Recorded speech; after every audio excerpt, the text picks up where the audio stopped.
Hello, this is Darrell Castle with today's Castle Report. This is Friday, the 15th day of May in the year of our Lord 2026. My beat today, once again, is war.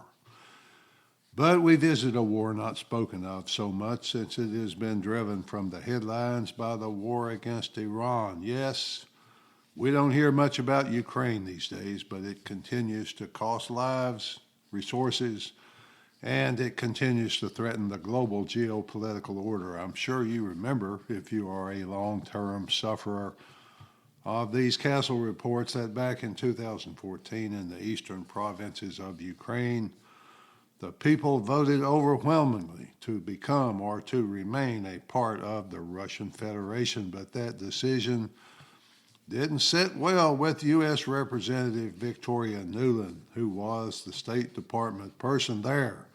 She helped instigate a revolution that replaced the pro-Russian government with one more pro-Europe that led to a Russian invasion and the current war. Mr. Putin, like President Trump, has found that sometimes wars are easier to get into than they are to get out of. I remember from the war archives reading the discussions from the Japanese general staff when they were planning the Battle of Midway. The admiral who was supposed to command their carriers in this attack, said this will work if the Americans do exactly what we expect and what we want them to. Well, the Americans didn't do what the Japanese expected, and the Ukrainians haven't done what the Russians expected. When a nation which seems to have overwhelming power goes to war against a much weaker opponent, the powerful nation expects a quick and decisive, not to mention cheap, victory. Some examples would be the Soviet Union in World War II,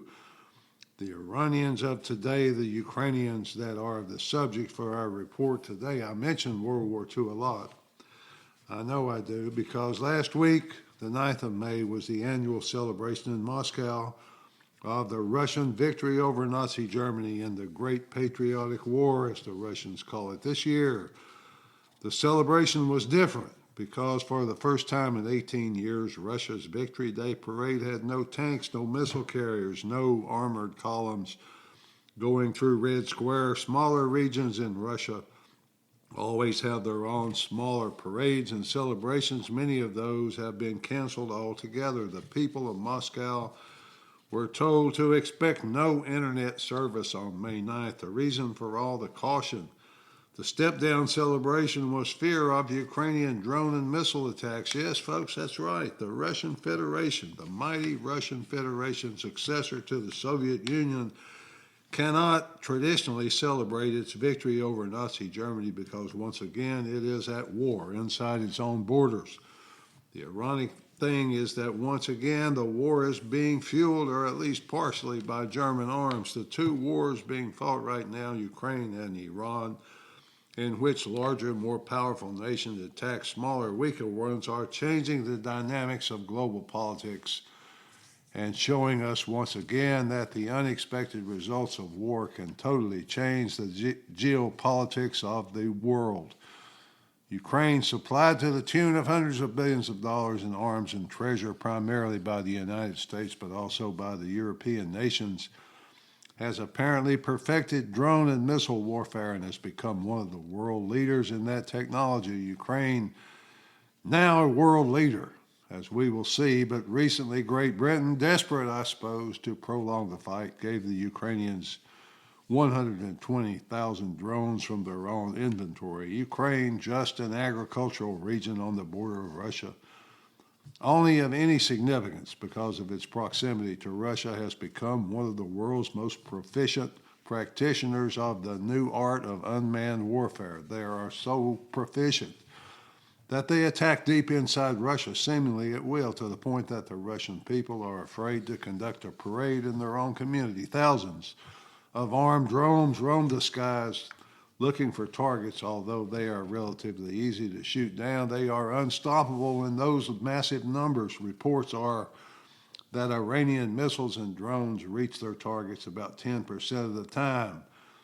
But that is against sophisticated air defense systems dedicated to stopping them, against thousands 10% is still a lot of destruction. In Ukraine, Russia, I understand they are virtually impossible to defend against. People will tolerate what they are told will be a short, decisive war, but only for so long. The propaganda sent to them daily, now through social media, minute by minute, grows tiring when the people realize it's all just lies. Reports coming from Russia indicate that Putin is feeling the heat of public dissatisfaction with the war. Nobody will tell us exact casualty figures, but they are obviously in the hundreds of thousands. War you never have to feel, never have to see, unless you look for it. That's one thing. But when the numbers of dead reach that high, and especially when the economy is crumbling, as is Russia's, people notice. To that end, last week, President Putin made a phone call to President Trump and proposed a new economic relationship with the United States. The internal pressure on President Putin seems to be working, because he's now saying the war is coming to a settlement when there is no battlefield evidence that is the case. He says now that he wants a negotiated settlement. He wants the Europeans to be a part of it. Ironically, he seems to have singled out Germany as the leader in the settlement negotiations. He has maintained all along that he will not recognize Zelensky as the legitimate leader of Ukraine and would therefore not meet with him. That attitude has changed. Now he wants to meet with him. He wants the Europeans to help the two of them broker a deal. I admit, I'm guessing here, folks, but I think it's an educated guess. Putin always wanted to make Russia a part of the European community, but the EU bureaucrats would not have him at their parties. Those recent inquiries indicate to me that he wants to renew the efforts to make Russia part of Europe. Ordinarily, I don't think the Europeans would give him the time of day. But the world is far from ordinary right now. They just might listen this time. Why? Because of Iran, and behind that, Israel. Putin might be trying to take advantage of anti-U.S. sentiment in Europe.